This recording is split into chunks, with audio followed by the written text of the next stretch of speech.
Um, Hello. Well, first I'd like to thank the whole Schweizer Architekturmuseum team and the people that run this beautiful place for the invitation. It's a real pleasure. Actually, well,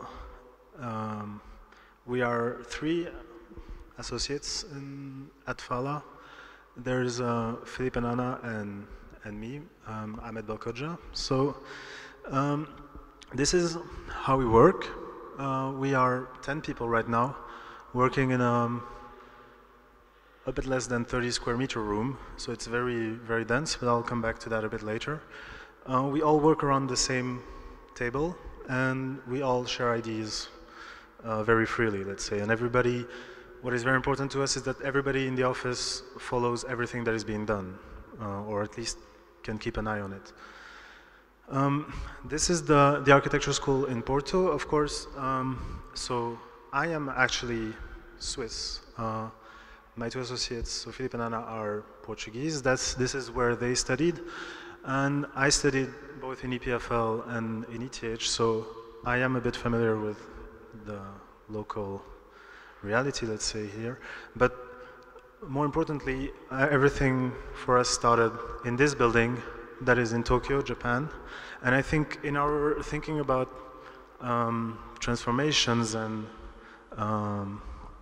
what we could call patrimoine of architecture, this has been a quite important milestone for us. This is, of course, not a traditional building. It's from the 20th century, but it has been under the threat of demolition, and there has been a quite heated debate about what to do with it and how to transform it, and if it should become a hotel, or because of course the easy thing would be to demolish it and build something that would make a lot of money instead.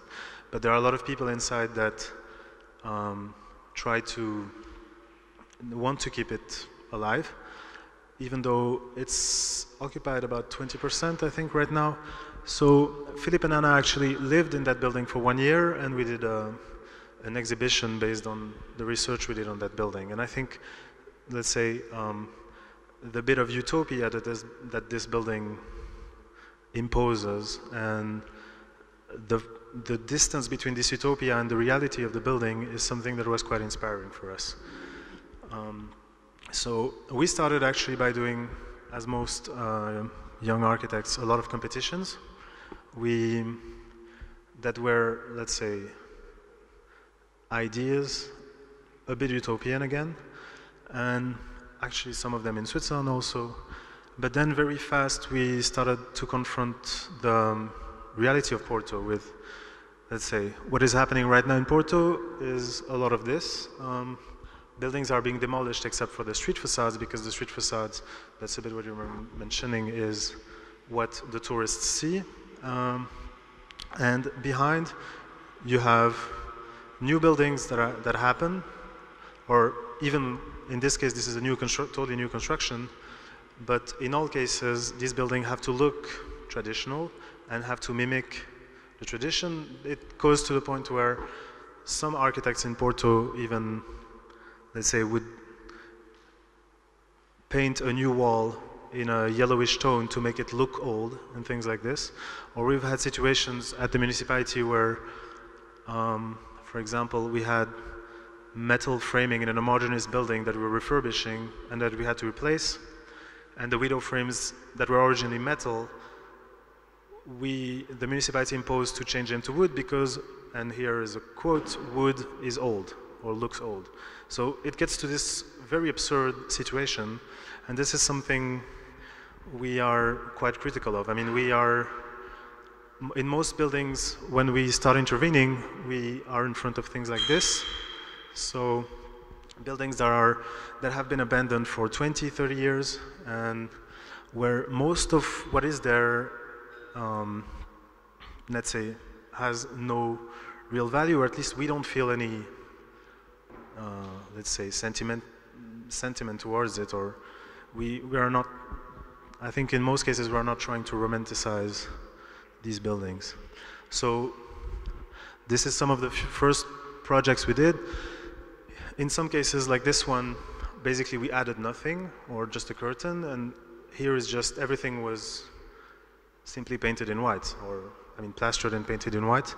And there's a new concrete floor, but other than that, the space is exactly the one that was there before. In some cases, we have situations where we keep some existing elements, like behind the metal casing, there are actually two old wooden posts in that case, but then, and I mean, you don't see very well here, but the moldings on the ceiling were pre-existing and we just cleaned them, but there's also a lot of new things that are obviously new, but the point is that the whole thing becomes a new coherent space made of all of this. And in some cases, like this one, we don't really have anything of value to sort of cherish inside, so we get to a new kind of space. I mean, this was an apartment.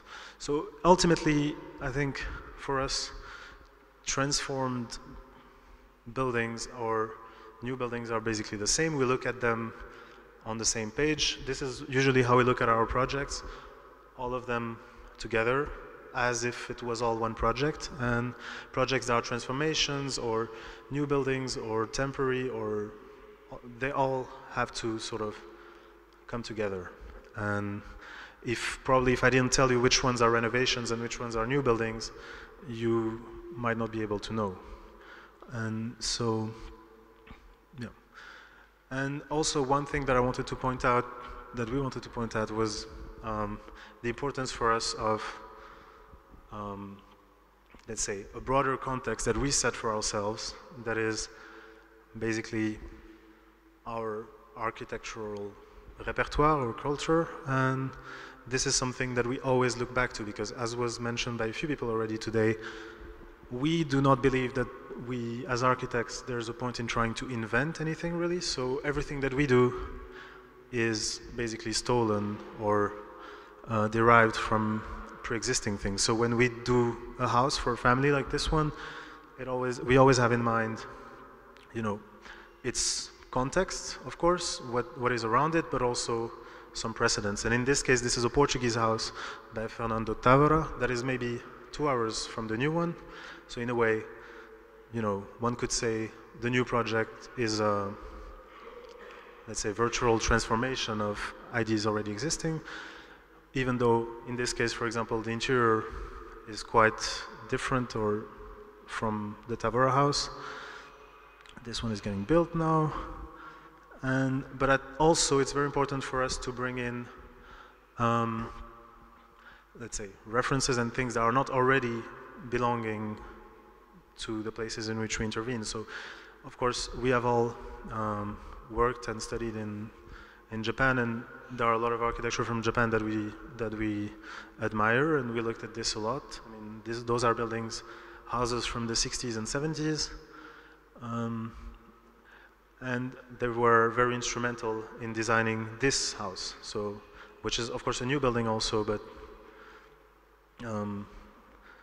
which relates in a way to its context. I mean, in a weird way, this is a suburb of Porto. Everything that is in that facade, if you look a bit around in the other buildings, you find it, but then it also has logics that come from somewhere else and that are also very important to us. And it's almost finished now, this one. So, and now I'm going to talk a bit more about transformations that we are working on right now, or that are finished, some of them. One, let's say, lots of phases. Of course, you could look at a transformation as a palimpsest, as a succession of layers. In some cases, this does not mean that, you know, all the layers have to be visible. I mean, in this case, for example, this was a textile factory in the countryside in Portugal. And it's a really weird building from 30, 40 years ago. The client, when he built it, had the conscious desire to make it look like a house. And then it has these really weird proportions. And he wanted to make it look like a house so that it fit in that rural area. And because he had the idea that someday maybe he will transform it into housing. And so now that he's not using the factory anymore, he asked us to transform it into apartments. But load-bearing granite walls that are visible on the outside could not remain visible because we had to insulate in the outside. And let's say the whole house-looking reality here had to sort of change. So in the end, this is what we proposed. Basically, the housing is going to look more like a factory, while the factory was looking like a house. And this is how it is right now. So this is 6 apartments, actually. Well, it's difficult to look at these, but also I think it's very important in that case that the plan of the housing, while being functional, let's say, finds a precision finds a precision that sort of challenges the idea that it's a renovation. So, in a way, it tries to be as if it had been built from scratch like this. Even though, you know, there are a few elements that challenge that with, for example, the existing concrete structure inside. This is an old house that a lady asked us to renovate for her. And in that case also, when we started intervening, the building was like this, so everything was crumbled. We demolished just a few walls inside. But in that case, the exterior expression, it's a bit the opposite. We didn't change that much because we thought the volume was nice and it was quite fitting. So also the budget didn't allow to make huge interventions on the facade. So basically, except for the fact that there's a glass wall on the garden side, instead of small openings before, the volumetry and the expression of the building is quite similar to what was before. But on the inside, you get a very, let's say, abstract, in a way, reality where all of the, let's say, the almost vernacular of the outside disappears. And I think at night, when you really see the inside, it gets even more visible. So, yes, this is another case that I think in that context relates. This is a very small shack, actually, of 2 levels that we've been asked to transform into a small house, and it's extremely small. It has 16 square meters on every level, on each level, and it was just not fitting what the client wanted. But in that case, because we were changing the structure on the inside, I mean the slab, we could insulate on the inside, so here we could keep this appearance, and we decided to do that. But this is what we proposed. So in the end, the part of the program that could not fit inside is put in a tower, let's say. So the goal in the end is that the old building and the new building act as a group and become 2 things that play together, but that have sort of equal weight. And of course, I mean, there are other reasons for this tower. It also marks the entrance of the whole property that is actually quite large. And this one we finished 1 month ago. I mean, yeah, so, and to come back to Porto and to these transformations in the city center, one of the situations what I was describing before is that the street facades are basically all protected, so we cannot touch them at all. And so very often we are in the situation where the only thing we can touch on the street facade is replacing the tiles at most, or doing very light changes on the materiality. But these buildings are transformed into apartment blocks, let's say. In this case, it's 4 apartments, but they all share a garden in the back. So before it was one house, now it has a garden in the back that is shared by everyone. So we thought it's actually good and important that towards that common garden, we can sort of, let's say, invent a new representative front. So, I mean, those are the drawings of the inside, but this is how the back was when we started intervening. And so, of course, for a lot of reasons, this was not fitting the new program. So we demolished the illegal extension that was there, also to bring light to an apartment that is on the bottom here that you can almost see. And we decided to give a new profile to the building so that it fits with the next one and sort of becomes a new proud facade for the building. So in the end, the building has 2 faces, one that smiles to the street if you want, one that smiles to this whole backyard area that, let's say, most tourists don't see in Porto. So this is really a gift for a more local scene. This is how it is right now, or 1 month ago, I think. And this is a situation that we find very often. And actually, these programs are getting a bit repetitive. And one of our challenges is always to, let's say, how to make a new project every time and not copy-pasting the same recipes. And so, always, in this case, for example, the drawings that the municipality didn't register the tiles of the street facade, so they didn't know what it was, so we had the opportunity to change it to marble, and then we decided to also put marble in the back and to do this very proud facade with a pattern. And that also aligns with the existing building, even though the existing building has 3 levels. The last one is illegal, actually, but we have 2 levels, so the facade is 1 level taller than the building. And then the interior also has a totally different reality, let's say. It looks like this. Much more formal in a way, but here the whole game was to do 4 apartments that are all different, but with one coherent formal logic, let's say.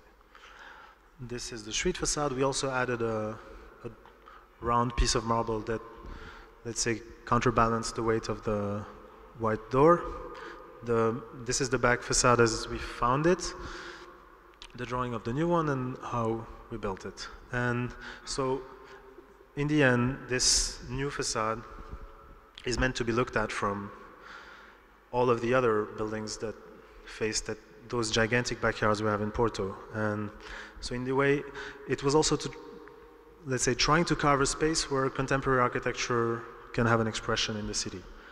And of course, this was a quite interesting moment for us because we went to take photos. We asked a lot of people in the area if we could go to their back balcony to take a photo, and so we could ask a bit what they thought of it. And some people absolutely hated it, some people loved it. I mean, in the end, I think the point is that, let's say, not all of this can become totally indifferent. And so this was from somebody's apartment. And also, this is a theme that somehow pursued us, and we became a bit obsessed with it. And some of our projects now, this was a temporary pavilion, sort of rely on this idea of the 2 facades that responds to each other. And I mean, this one, so it's exactly the same building. The 2 facades are a bit different. And this one we built last year in the park of a museum. And this is the last project I'm going to show very quickly. This is actually, I was mentioning in the beginning that we are lacking space in our office. This is a building that we are transforming to put the new office. It has 3 doors on the street, and actually each of these 3 doors goes to a different level. So on the back you have 3 levels. One of it is going to be the new office, and then we have 2 apartments for ourselves. And so the street facade, we did very small changes to it. We basically painted it white and cleaned a few things. And on the back, this is what we had, which was not, let's say, we also had the desire to extend a bit the building, so therefore, this is the new facade we designed, which is this weird, so the apartments have this symmetrical main body of the building, and then it's all floating on glass and a few elements. And this should be finished next month, I hope. And this is it.